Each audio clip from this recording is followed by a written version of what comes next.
Everyone, you know, we haven't had snow on the ground like this in eastern Idaho for a couple of years. The last snowstorm last week really did a number on us.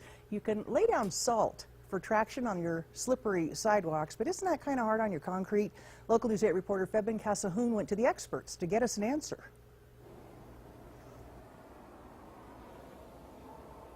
Carol, it's hard to find a solution as we put more and more salt on concretes like this. I spoke to the vice president of Rockwell, who tells me it is hard, and he'll tell you why. It's hard to avoid around this time of year, clearing roads of ice and snow. Even though salt is our go-to solution to clearing concrete-based places like sidewalks, driveways, and even stairs, it can be a problem. When it gets down in a small crevice of that concrete and the water gets down into there and it freezes, it's going to pull apart that concrete just a little tiny bit.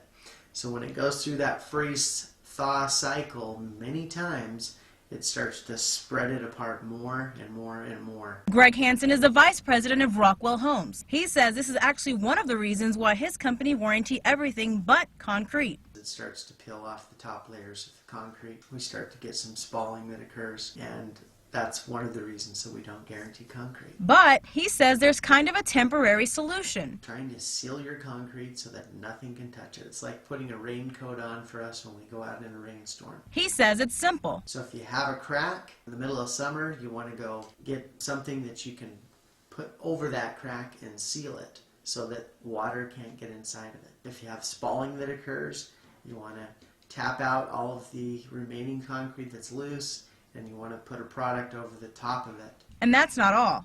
Hansen suggests sand, and not just for concrete in your neighborhoods. So if you put sand on top of the snow, then that makes it so that you have some traction.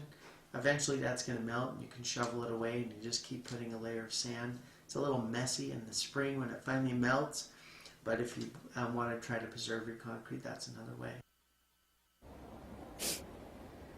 Now, Carol, Greg tells me that the concrete sealer is kind of like a layer of paint, so you'll have to reapply it as it wears off the more you drive on it.